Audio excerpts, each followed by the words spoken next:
Okay, hi everyone. Welcome to the first episode of Sul Ross Psyched Inn, where thought meets soul.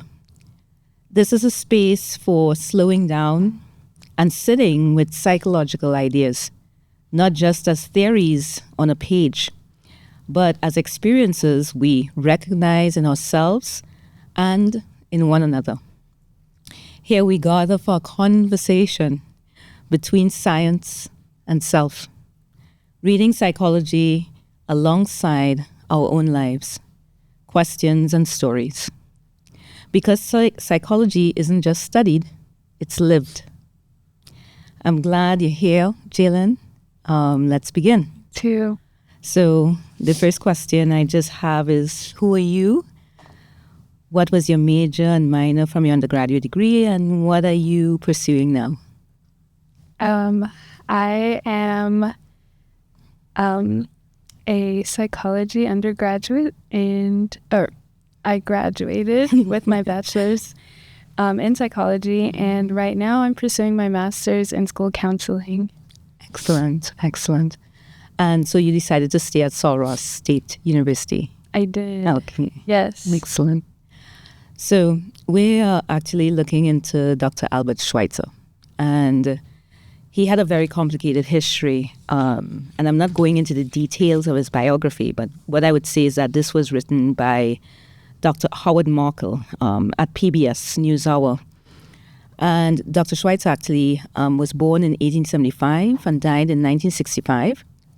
And he was someone that did a lot. He was a musician, he was a doctor, he was a theologian and a pastor. I know, So he did a lot with his life. He spent quite a while in Africa, Equatorial Africa, specifically in Gabon. And there he did some work in creating and opening a hospital and caring for a lot of the citizens there. And also to the point where he recognized that there were a lot of things that he was doing with his clients, his patients, that helped him recognize his own life and what he wanted to do in terms of his purpose. So in his autobiography, we see that, which was written in 1940, published in 1949, right? And it is out of my life and thought. And so we're going to really kind of focus on this. But I want to really put forward what your focus is before we dive into what he was saying, all right? So especially given your background, right? So because the career or academic focus in your life, besides that, how have you crafted meaning for yourself?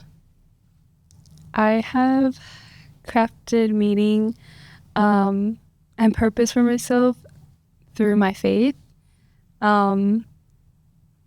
I guess growing up, I didn't really have I basically grew up really passive. You know, we're just children kind of learning how to go and do things, but I never really had meaning in what I was doing. Mm-hmm. So, you know, when I got to college and I started to do things by myself, one of the most influential things in creating meaning was my faith.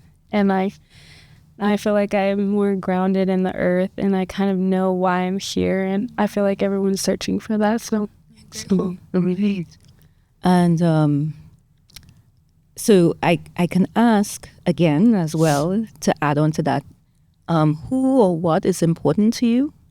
And I'm really asking in terms of within yourself, what is important to you that you have built over the time you've been doing your undergrad and the classes you've been taking? What is something that you think that you have built from within? Yes. Something I built from within, I guess, is kind of like a sense of self-awareness, like the same thing that goes back to meaning and my purpose. I think I've just sort of made meaning, or I just sort of was very passive about the way I lived. So I didn't, I never really had that. So even coming back to my faith and on my own and starting to build up and grounding myself in the things that I'm learning in psychology and humanistic values and everything, like now I have a sense of self-awareness and can sort of build off of that, which I've never really had self-awareness. I just kind of did stuff. So it's I like that I know myself in a sense now. So that's fun. Thank you. On page 255, Albert Schweitzer stated, "But today, in addition to that neglect of thought, there's also prevalent a mistrust of it, a mistrust of thought. The organized political, social, and religious associations of our time are at work to induce the individual man not to arrive at his own convictions, but by his own thinking, but to make his own such convictions as they are ready made for him." Would you say up to this point in your life, had you had the opportunity to arrive at your own convictions by your own reflections? So like when it's talking about your own convictions, is it like just talking about a sense of like doubt or? Yeah, so if you have that sense of doubt, you arrive at your own conviction without things from the outside, external forces, right? It's something that you trust from within. Mm-hmm. So did you arrive at your own convictions from your own reflection? So you did get some of this information from classes, yes, from social media and things like that, but you actually started to make sense of it in a way that you started to trust it more. So did you get to that point where you started to trust your own convictions a lot more from your own reflections? Yes. I really liked when I was taking humanistic with you actually, and we did a lot of self-reflection. And at the time, I believe God was helping me build that sense of self-awareness. So I've definitely had opportunities to think for myself and to trust myself and even just, grow. So excellent. Okay. And are you confident about these thoughts? And how did you develop your confidence? How did that grow? I am confident at these thoughts in this time in my life. Before I wasn't, but right now I am very confident, and developing that confidence just came from, again, like trusting those convictions and reflections, trusting that God was guiding me through this journey in the self and journey into the self for the sake of helping others through it. So that I feel like that is my meaning in life, as well as to help others know their purpose, their self as well, so that they can continue to help others. Okay. But yeah, basically, I am confident just from all the things that I've been through and learned. Right. Yeah. So we're going to another page, on page 256. And Albert Schweitzer states, by the spirit of the age, the man of today is forced into skepticism about his own thinking in order to make him receptive to truth, which comes to him from authority. Were there times you doubted the ideas or thoughts that you had? And what happened when those doubts arise? And when do you think those doubts were dispelled about yourself and your own thoughts? Yes. There were times I've had doubts about the ideas and thoughts I had. And I think part of it was your career too, right? Yes. Oh my goodness. I didn't even think I was going to graduate this semester. Yeah. Okay. Just being so uncertain. but it was funny because I knew I was going to graduate, and but at the same time, like, there was a part of me that just didn't know. And it was like when I looked at all the logical stuff, like the money, the finances, even just the classes, I was like, oh yeah, I'm not going to graduate. And that was like really, it was a big deal for me because it's a big deal to graduate, and it's your next step in life. Whether I'm going to go home or I'm going to stay and get my master's, all of that I was very uncertain about, or if I'll be able to afford any of this stuff. It was like a really big adulting. I felt like I was having a midlife crisis. But yeah, but at the same time, like, I had already told people I'm going to graduate and I'm going to get my master's. And I was thinking about school counseling. Like, it was very like very ironic how things kind of lined up. So that's where I had to, like, again, start to trust myself at the same time and build up, like, there is that self-awareness where like, yes, I don't know, but I do know, and I'm trusting that feeling and I'm moving with it. So I'm just going to keep being diligent in doing whatever I can to make it happen. And if it doesn't work out, like, I know it'll be God's plan, but I knew I was going to graduate. So, yeah, so just basically overcoming those doubts through faith, faith in God, and still not being stumped by it, not being stumped by the doubts, and moving forward. So I saw the doubts, they were in my face, and I wasn't sure if I was going to graduate last semester, but I still kept going as if I was. Right. So yeah. So, walking in the face of uncertainty, right? Yes. And it's a real thing. Yeah, and trusting that the path, your will or your choice, right, is aligning with what is happening around you, right? And it's for your higher good or your highest good, right? So now on page 260, and this is one of them that I really liked, that he said, only an age which can show the courage of sincerity can possess truth, which works as a spiritual force within it.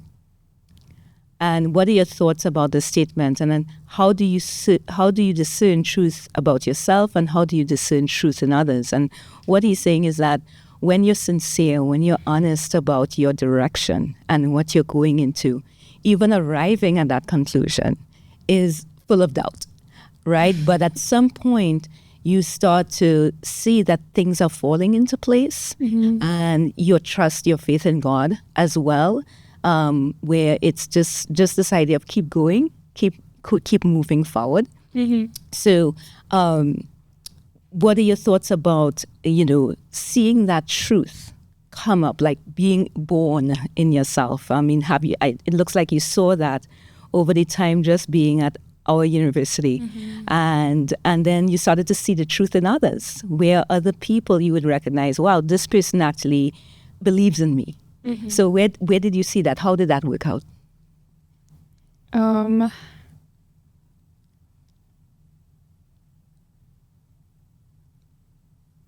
Like, just seeing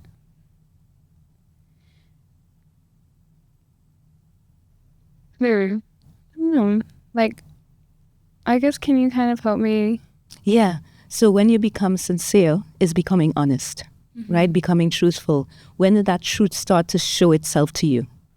The truth in terms of your truth about moving forward. And then you started to see other people share things with you that supported your direction. I think the truth and sincerity started to be, I guess, more certain to me. I don't know, when I just started to be around people and started, like, actually, like, walking, like, again facing those doubts and just walking life out, because I can get all of this knowledge that I'm learning in psychology and even learning about God and my faith, but if I'm not like walking it out and applying it, it won't show itself up. So I guess I didn't actually when it started to show up is when I came here, the Sul Ross. I believe God brought me here for so many reasons, including my meaning in life and establishing that, but definitely getting me around a lot of other like-minded people, even meeting you as well. I don't know, I just believe that I came here with a purpose, and a purpose was being around people so that I could actually walk it out and face doubts, because I didn't even want to come here to Sul Ross. That was like another big doubt, but I knew I was supposed to leave home. It was crazy. Again, that's like that where that ironic thing comes in. But I came here, I met you, I realized I love psychology again. And I met people that love God truly, and they were challenging me, and you were challenging me in my faith and in my values and in my sense of self to like, okay, Jalen, you know what truth is, but like you need to now walk and talk like you know what truth is, because you know you're not acting like it. And like now I feel so much more confident in what truth is because I met other people to help me grow that. Excellent. And I'm so glad that you brought that up, because I really did not introduce myself. So that's true. I know, but this is just organic, right? It's organic, right? And you brought up an important point. When I left Trinidad and Tobago, I just knew I needed to leave to come to the United States to pursue my education, which was my top priority. And I didn't even know about psychology until the end of my sophomore year. I didn't even know it was something you can major in. Wow. And because at the time I was growing up in the late 90s, we had sociology, but we didn't have psychology available. So when I took my first class, I was like, wow, this is pretty cool. I really like this. And then, going for my doctoral degree and then coming to Sul Ross, just coming to Sul Ross, I knew this was the place. This was the university, right? And again, that uncertainty, I was very like, I don't know what I'm doing, but I'm going to do it. I'm going to trust in my faith and move forward, right? Yeah. So, and that's what brought me here. So, thank you for, where you're sharing some of that doubt and then coming to, you like, okay, I didn't make the right choice, right? Right. We're good. We're good.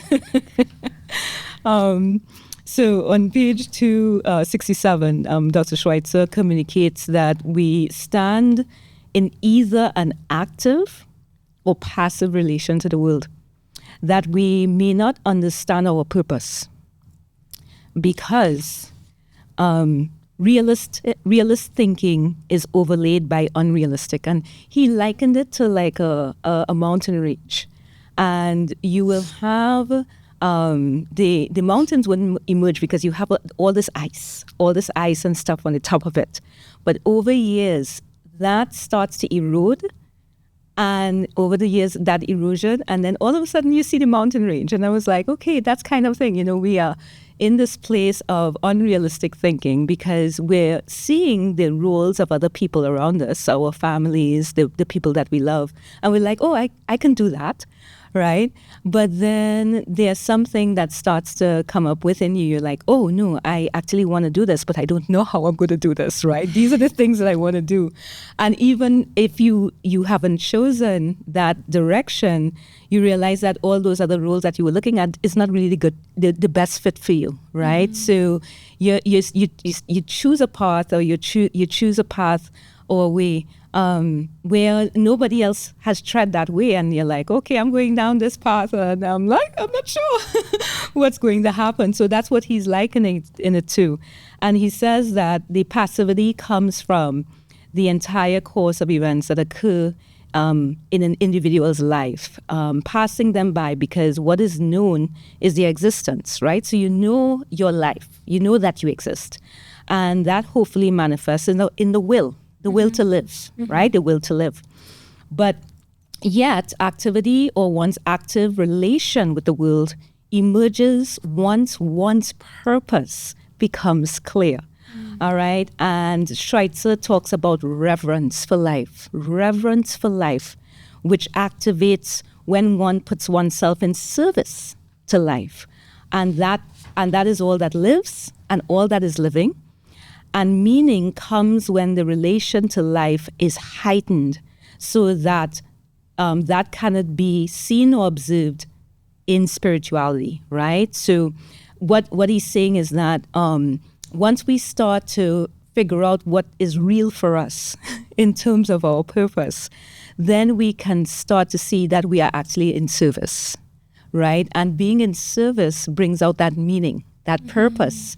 And that when we in service in that way, it's not only what you're observing every day, it has to be something that is higher than that, right? Which is your faith, your spirituality, right? You're like, okay, I have my existence, but it's bigger than just me, right? There is something bigger happening in this world. So why I thought about this when I thought about, your experience was in terms of how the faith has become important to you in defining meaning for yourself. So how did that meaning and purpose, how did you connect your faith with what you're doing right now? How did you start to realize that you need to be in service? Yes, this is the best question. No, I like I was saying, just like growing up and kind of knowing I'm existing and knowing I'm here and learning and stuff like that, kind of being like a follower whenever, I don't know, when I was little, I just know that I had this little feeling in my heart that I wanted to save the world. Like I would tell people, they would ask me like, what are you going to do when you grow up? I'm going to be like, I just want to save the world. And they would laugh at me and be like, how are you going to do that? Like, you need to be more specific. And I agree, but I still feel like he's the creator of all things, and he created me, and he, with that sense of purpose, like in my heart, but it was very passive. I'm just a little girl, and like nothing could be active until I aligned myself with the meaning, and that is until I actually started to pursue a relationship with God, and that wasn't until I got to college. And it wasn't until I came to Sul Ross where it started to be like, okay, I know and I have this relationship with God. Now you actually have to like be with me, and I'm gonna take you places. And he's like, so come to Sul Ross, and I'm like, okay, I love you, so I'm gonna go, but like I'm leaving all that my comfortability of just everything that I grew up around. And so when I took that leap of faith, I came here. That's when my faith started to be active and my meaning became more clear. And eventually I got involved here at Sul Ross. There's the Baptist Student Ministry, and I started to serve the campus. Just like we do events, we do a lot of, it's for free. I'm not getting paid. We're literally like going out at lunch, and we're serving free coffee, and I'm pouring out all of this stuff while I'm learning all of these values in psychology, and my meaning just started to get more clear. And I started to come back to that little feeling that I had when I was a little girl that I kind of suppressed because people laughed at me. And I was like, no, me serving others, loving people, this gives me meaning, like to where God, he brought me here. He gave me friends. He gave me a love back for what I've always wanted to do, which was help people in their mental health. But now I'm doing it in a way that honors God, and it's reminding me of what I've always had in me, but now it's more active. So that's where I come like to the, even I wanted to do nursing. Yeah. I still have that feeling, but I even just coming to my master's in school counseling, like I know I'm supposed to be here. I know I'm supposed to help serve students. So like, even if I didn't choose that, there's that doubt again, but even if I didn't choose the right path, because it's grounded on my sense of purpose to love and help others, because that's who God is, then like I'm good. So like I'm chilling right now. I just know I'm right where I'm supposed to be, because I'm loved, and I just want to help other people feel that way too. Excellent. I think Dr. Schweitzer came to the same conclusions, coming towards the end of his life. Now, he made some extremely controversial statements about the people that he was helping. But at the same time, I think as he got closer to, recognizing his mortality, he started to see that there was I would say, synergy that was happening in terms of his faith and what he was doing and his own existence coming into focus, right? And I think that's what he started to write in his autobiography. But I don't think he would have come to that conclusion before that. It only came towards the end of his life, right? And it gives us an idea that this is not ever an easy path, right? There are a lot of ups and downs, a lot of things we do wrong, and a lot of things we do right. And that's one of the things he speaks about in terms of resignation, which I really admired.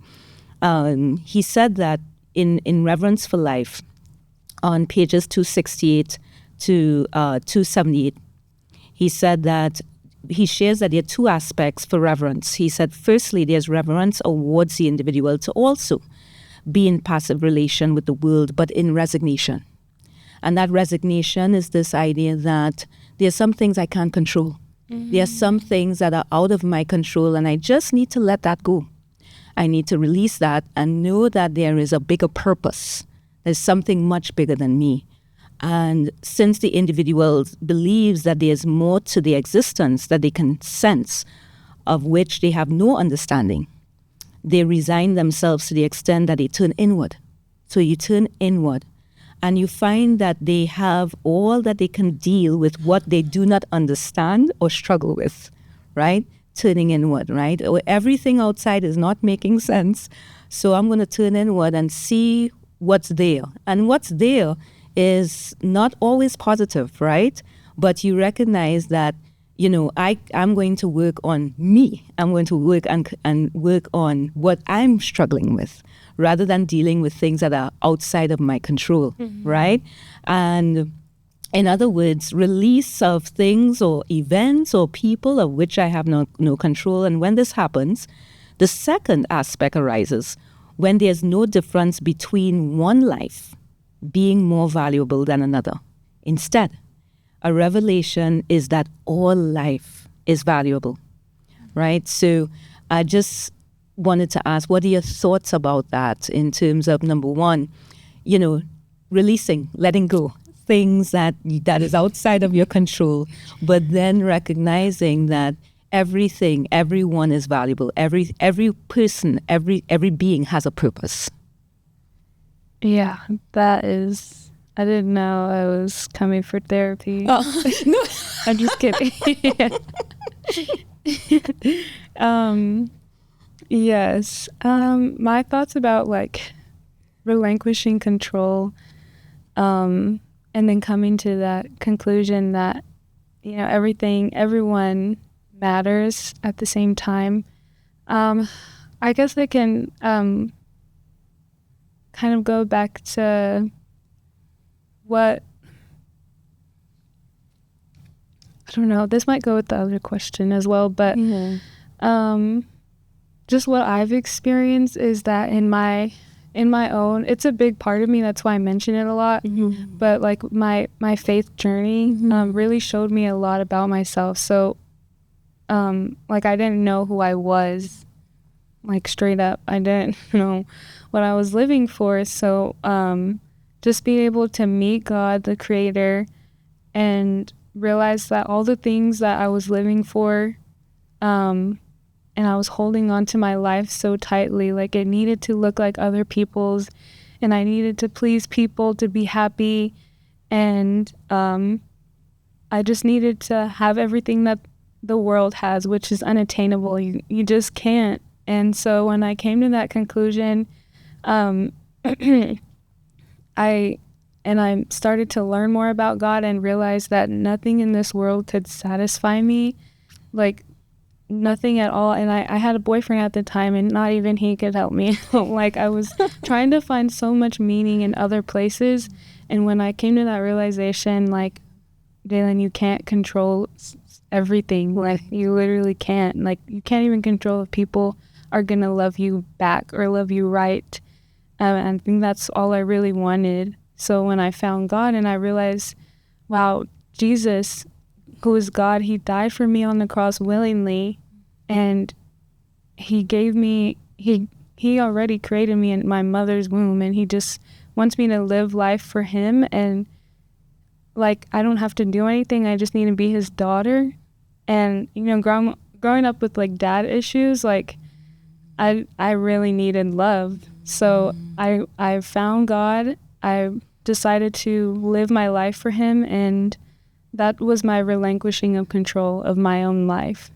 And that's where I kind of like, wow, my eyes were opened, and I realized I have like this sense of just weight off of my shoulders. I don't need to live to please others anymore. I don't need to live and look for love. Like, love comes to me, and I live in love. I am love because he is love, and I want others to feel love too.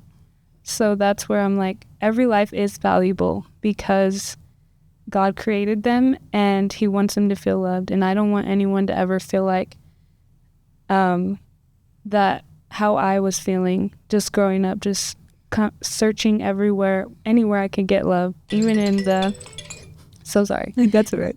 Even in the worst places. Yeah. So yeah, that's my experience with like releasing control and seeing how other people are valuable. Fantastic. I think that answers the next question, because this is the last piece, right? The infinite will to live on page 273 reveals itself to us as the will to create, right? This will to create a better world. There was will to connect with people in wholesome ways.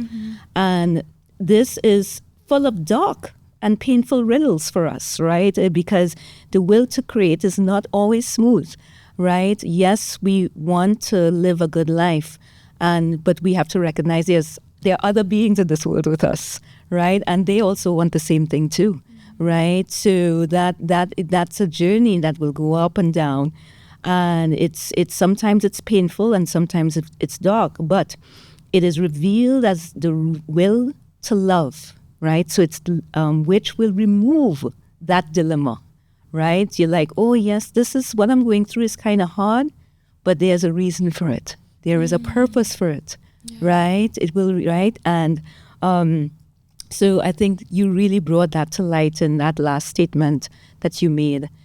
Is there anything else you want to share about what we've said so far, or anything that because I know you looked at the reading, but anything else you want to add?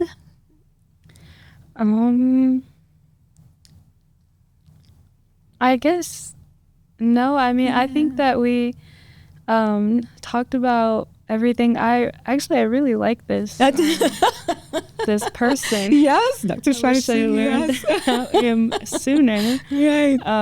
I would have had to have another humanistic psychology class for us to cover him as well, because there are so many scholars that have written about this path, about walking the path, as you said, right? But you know, we don't walk their direct path, how they walked, but we get snippets of what worked and what didn't work, right? And that's why we do these readings, right? So, but, you know, coming back to that idea of when things get difficult, there's this, your faith is what always brings you back. When you turn, you're like, okay, there's a reason for why I'm doing this.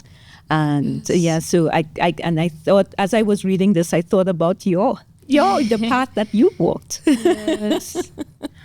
Yes. I think the only thing I'll add is that I don't know, something about just being in community with other like-minded people who have experienced the same love that I have, even just coming from different backgrounds, just like working with them at the same time and growing at the same time. It really kind of helped me grow my love, because I didn't realize, even as I'm on my journey with God and I'm experiencing this love, I didn't realize how selfish I can be, where it's like, okay, I know this person loves God and I love God, so I'm gonna love them. But it's so, there's this thing in me where I'm like, it's so hard to love you. Yes. So yes. I need to I have to battle every day sometimes. Right.